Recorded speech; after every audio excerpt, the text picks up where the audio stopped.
சுமார் 300 வருஷத்துக்கு முன்னாடி, அதாவது 1708ல ஸ்பெயின் நாட்டுக்கு சொந்தமான சான் ஜோஸ் அப்படிங்கிற ஒரு பிரம்மாண்டமான கப்பல் பிரிட்டிஷ் கடற்படையால தாக்கப்பட்டு கடலுக்குள்ள மூழ்கிடுச்சு. அப்போ அந்த கப்பல்ல என்ன இருந்தது தெரியுமா?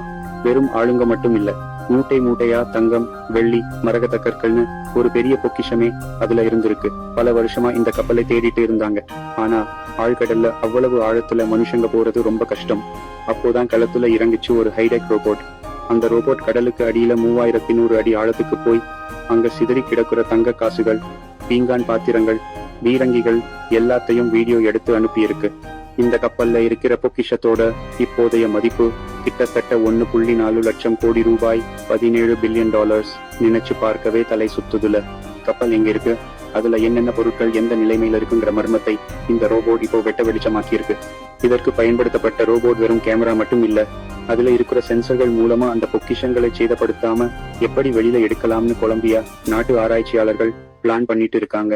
இது வெறும் பணம் சம்பந்தப்பட்டது மட்டும் இல்ல, இது ஒரு வரலாற்று புதையல் அப்படின்னு ஆராய்ச்சியாளர்கள் சொல்றாங்க. இந்த தங்கத்தை எடுக்கிறதுல இப்போ நாடுகள் மத்தியில சின்ன சின்ன சண்டைகளும் ஓடிட்டு இருக்கு. ஏன்னா இது எங்க நாட்டு தங்கம்னு ஸ்பெயின் சொல்லுது, எங்க கடல்ல இருக்குன்னு கொலம்பியா சொல்லுது. அந்த 1.4 லட்சம் கோடி ரூபாய் பொக்கிஷத்தை சுத்தி இப்போ என்ன நடக்குது, அந்த கப்பலுக்குள்ள வேற என்னென்ன ரகசியங்கள் இருக்குன்னு இன்னும் கொஞ்சம் டீப்பா பார்க்கலாம். இது வெறும் தங்கம் மட்டும் இல்ல, இந்த சான் ஜோஸ் கப்பலை புதையல் கப்பல்களின் புனித கிண்ணம் அப்படின்னு சொல்றாங்க. ஏன்னா உலகத்துல இதுவரைக்கும் மூழ்கிய கப்பல்கள்ல இவ்வளவு பெரிய மதிப்புள்ள பொருட்கள் வேற எதுலையும் இல்லைன்னு நம்பப்படுது. கொலம்பியாவோட மிகச்சிறந்த மரகத கற்கள் மூட்டை மூட்டையா உள்ள இருக்கான். 1700களில் வெண்கலத்தால் செய்யப்பட்ட பிரம்மாண்ட பீரங்கிகள் அப்படியே இருக்கு. அதுல இருக்கிற செதுக்கல்களை வச்சுதான் இது அந்த கப்பல் தான்னு கன்ஃபார்ம் பண்ணாங்க. பொக்கிஷம் கிடைச்சதும் இல்லாம இப்போ 3 தரப்புக்கு இடையில பெரிய லெஜெண்டரி சண்டையே நடக்குது. கொலம்பியா, எங்க கடற்பகுதியில தான் கப்பல் இருக்கு, அதனால இது எங்களுக்கு தான் சொந்தம் அப்படின்னு சொல்றாங்க. ஸ்பெயின் நாடு, அது எங்க நாட்டு கப்பல், அதுல எங்க குடியிருக்கு, சோ அது எங்க சொத்துன்னு அவங்க உரிமை கொண்டாடுறாங்க.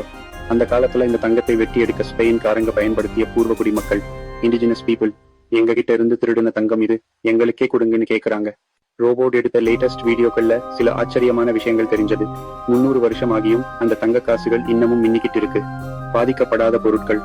கடல் தண்ணிக்குள்ள இவ்வளவு காலம் இருந்தும் அங்க இருக்கிற சீன பீங்கான் கப்புகள் ஒரு கீறல் கூட இல்லாம அப்படியே இருக்கிறது. ஆராய்ச்சியாளர்களை மிரள வச்சிருக்கு. அடுத்து என்ன நடக்க போகுது?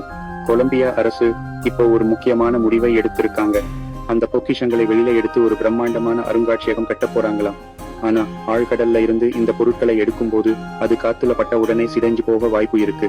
அதனால ரொம்ப கவனமா அண்டர் வாட்டர் ரோபோட்ஸ் மூலமா மெதுவா மேல கொண்டு வர பிளான் பண்றாங்க. ஒரு குட்டி வபெக்ட் இந்த கப்பல் மூழ்கும் போது அதுல இருந்த 600 பேர்ல வெறும் 11 பேர் மட்டும்தான் உயிர் பிழைச்சாங்களாம். இந்த தங்கம் எல்லாம் வெளியில வந்தா உலக பொருளாதாரமே மாறும்னு சில பேர் சொல்றாங்க.